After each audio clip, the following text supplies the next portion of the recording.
What's up, Internet? Cory Zamir here, collecting with Cory. It's 5:23 in the morning. Let's go over some eBay sales. Did 5 sales last night, or yesterday, I guess. Actually, most of them were at night. $169 total. Most of these are pretty recent items. First up, we have a Pokemon Omega Ruby case and manual only that went for $12 shipped. The Indiana Jones Last Crusade, the original movie script that I picked up at Savers for $3. This went for $22 shipped. Really cool item. We sold that original Nintendo DS, the Cobalt Blue, with the 3 games that I said I was going to package it with. This sold for $70 shipped, I believe. It looks like there's a decent amount of tax on there. It's like $75.60. I'm pretty sure that's not the shipping. Pretty sure that was the tax, but really good sale there. Where did I get this? I know I got this on this show. I just don't remember specifically where I got it from. I think I paid like maybe $20 for it. I think I paid $20 for it. So that's a really good pickup. A PSP game from that PSP lot that I got at the flea market sold. This one for $10.74. And the last thing is actually something I got yesterday. Very happy this sold quick. And definitely a good, I hate this term, but Bolo, something for you to be on the lookout for. Phase 10 Twist, the board game. Very easy to make sure that it's complete. You just look for, well, you have to count like 110 cards, but after that it's basically like 5 different items and you have a complete game. So I was able to determine this was complete, and it sold for $46 shipped. So it's probably going to cost about $10 to ship it. So you figure 36 minus the 5. I probably made like $28 on this, all said and done. Not bad. Sold almost immediately. Listed up last night right before I was finished for the day, and it sold before I woke up. So we are going to hit up some thrift stores today, and I'm probably going to show you guys my board game collection and what I'm keeping and what I'm actually getting rid of. Let's go. So as for the stuff I'm keeping, I actually finally decided to alphabetize my collection. Some of these games I still have yet to play. Some of them I'm very, very happy with, like Catan. Once you get past regular Catan, it gets really confusing. So I haven't really played any Seafarers. Well, Seafarers is actually okay. But like Cities and Knights is confusing as hell. I tried to play it on the Switch, and I'm not really following the rules to it. But interested in getting all the Catan games. Above and Below looks interesting, and is one of the games that I picked up at Red, White, and Blue last year, maybe the year before. And it was probably last year. And I actually never opened it. It's actually unpunched, so that one's in really good condition. Boss Monster always looked cool to play. Never tried it. Century Spice Road is a very fun game, very much reminiscent of Splendor to me. And then there's a bunch of games that I just want to try, and some of the games that I want to try with my wife, like Citadels. Forbidden Sky looks interesting. It has like a spaceship kind of device in there. I don't know what that goes to. You see some spots missing. That's because I actually have some board games upstairs, and I just didn't want to, fill everything in and then have to shift everything down. So I left space for the games that I have that are missing right now. Small World, very fun game. I actually played Small World maybe 2 years ago and forgot about it. And it is a lot of fun. So I picked it up and the expansion. And then the supposed most complicated game I kept from Rio Grande Games, Vasco da Gama. No idea if I'll ever actually end up playing that. It says it takes an hour to 2 hours to play. Not really something I'd be looking forward to, but I now have Nope. I can't speak. I now have space on the shelf, so I do have some room to expand. Let's take a look at what I got rid of. Now, these games I have sitting here like this because I've actually been taking pictures to send to my friends to see if anybody's interested. For the most part, if the game has a requirement of more than 2 players, I've decided to cut it. Like, games like Cash and Guns are very fun, but I'm never going to have enough people to play it. Same thing with games like, where is it?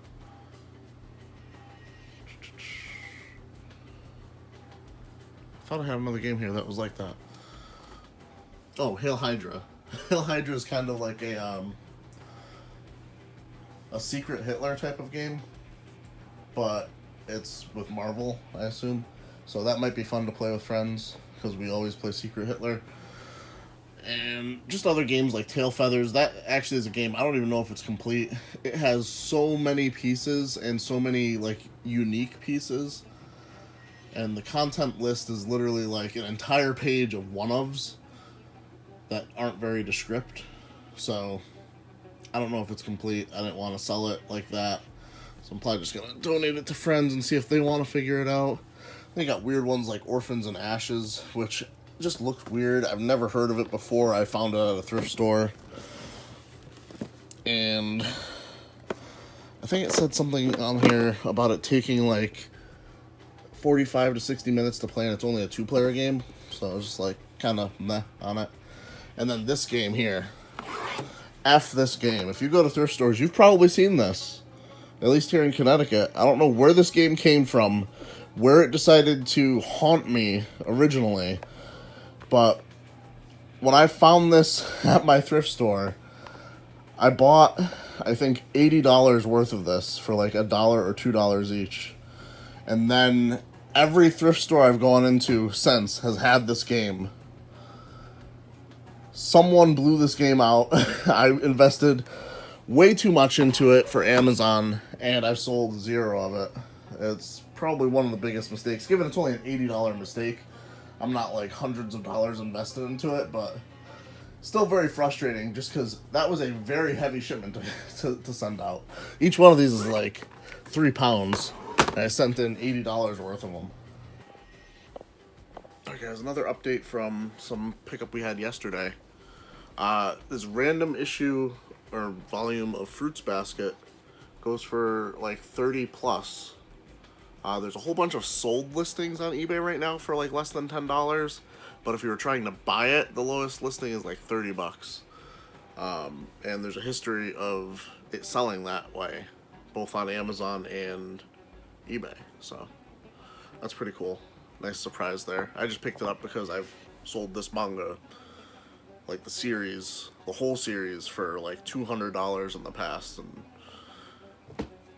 nice to know that individual issues are worth picking up too. Alright, we're just leaving our first thrift store. Got absolutely destroyed at the books today. For some reason they had absolutely no video games, which is weird because this thrift store definitely has some video games, they just don't have any out.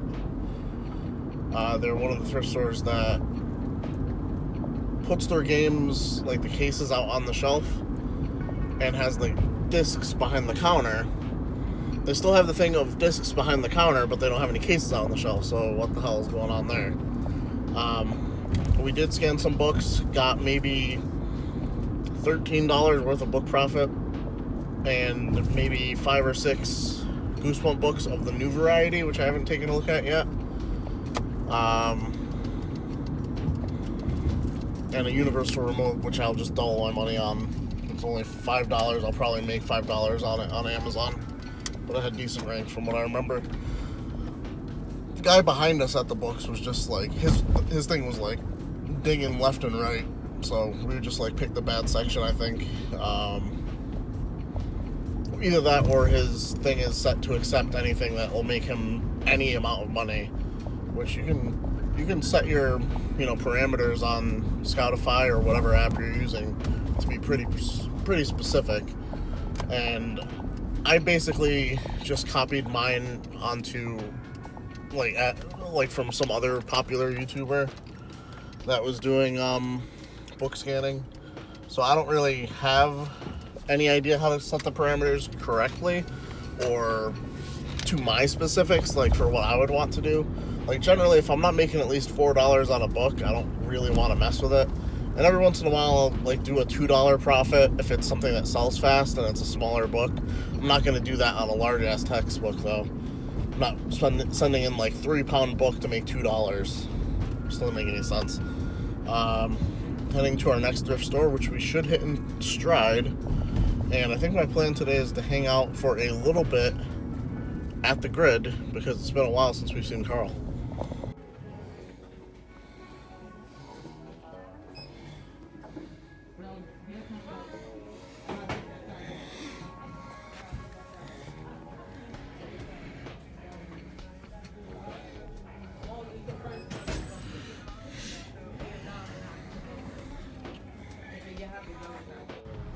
We'll update our book thrifting today. Looking at about $100 worth of book profit right there in that stack after about $27 spent. Finally some video games to point the camera at. Dynasty Warriors, Armored Core 2, Warcraft Legend.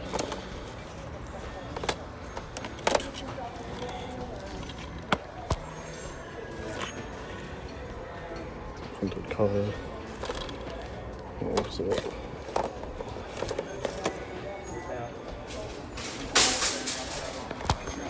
Games.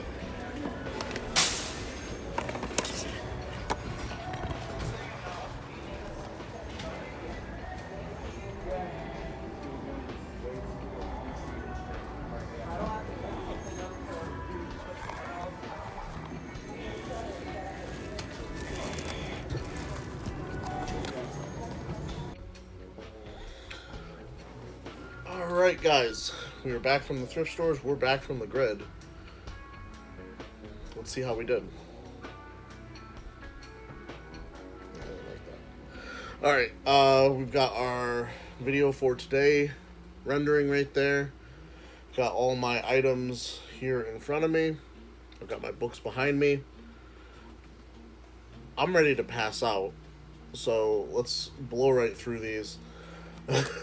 Picked up a few games from the grid. Picked up Disgaea, Afternoon of Darkness, and King's Field 2 in the jewel case. I don't believe this might have came in a long box also. I know the first one did, but as far as collecting games that long box or jewel case, I always go for the jewel case version. I think it's a little bit more interesting. The long boxes are always really kind of meh condition. Even the ones that are in like the Saturn style cases, they can be a little janky. Next up, we picked up some manga at various thrift stores today. Picked up Trigun... Oh, camera went wonky. We picked up Trigun Maximum, #1. To be honest, I haven't looked it up. Don't know if it's worth picking up, but I picked it up because it was $1. We picked up Saint Marie. This is Volume 2. This is an interesting style of manga that's actually reading front to back, like a regular book would from the looks of it. I believe that's the way they did them when they were like a Korean manga, I think, based on the author's name, Yang Yao Jin. Definitely doesn't sound Japanese, so I'm assuming that might be Korean. And then we have Saint Seiya, Knights of the Zodiac, Volume 5. A few different Goosebump items here to show you.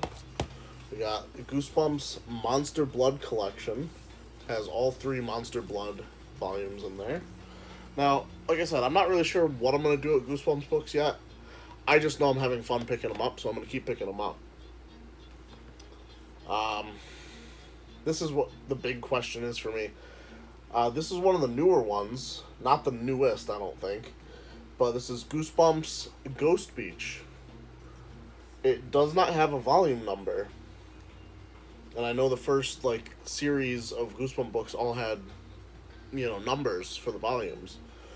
It does have a list of other Goosebumps books on the back of it. I don't know if that is all the other books in the series for this or what. I'll have to look online. That might be something that would deter me from going for a complete set. I might just go for something like the originals, and then we have 5 more Goosebumps books here. These are, I think, the newest ones possible. We have a publishing date here. It mentions the new Goosebumps movie that came out 3 years ago. Yeah, 2015 is when these were printed. We got The Blob That Ate Everyone, Attack of the Graveyard Ghouls, The Haunted Car, Let's Get Invisible, and A Shocker on Shock Street. Are they any good? Who knows? Still written by R.L. Stine, though, so there's that. And a few items. Picked up this Universal Zenith remote. This goes for about $30 sealed on Amazon. After all fees, I think I was getting $17 after fees and cost of purchase. We'll be sending that off hopefully tomorrow. A few PS2 games that we came across. Probably shouldn't have picked these up. I actually ran into a way more popular YouTuber, Steve Rakin, at my thrift store today. He used to live in Connecticut. He moved down to Florida. He's back up here, I guess, visiting. And he remembered me from coming to one of my garage sales. It was kind of weird having a YouTuber you watch recognize you, even if it's for something that's not YouTube related. It was just a weird experience. And I ended up not really comping anything at that Goodwill. Like I said, I picked up some manga from there. I picked up these 5 PS2 games. One of them, at least, is probably not worth it, and that is Ace Combat 4. Although I will say, I think this art insert for it is miscut. See how it's a little bit off track there? And it's still, it's in there, it's in the case right, it's just off track, so it's a little bit miscut. Misprint, probably not going to be worth anything more. We got Burnout Dominator, Need for Speed Most Wanted, which I don't even know if I checked was in there. It is. Burnout Revenge, and Shadow of the Colossus. I looked at most of these on eBay, and they're around $10 each. Hopefully we're able to get that. Not the best deal, but once again, when you haven't seen video games at most of your stops, you tend to pick something up, even if it's not a good idea. Early on in the day, we went to the same Savers as Manuel, Gamer Manuel, and we were able to get Lego Star Wars Force Awakens. Spoiler for his video. I'm gonna see if he watches my videos by seeing if he notices if I spoil his videos.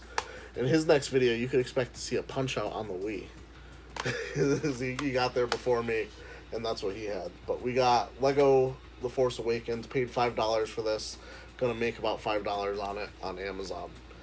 And that is gonna do it for today's video. Like the video, subscribe if you're new, and as always, keep it rolling, Internet. I love you guys.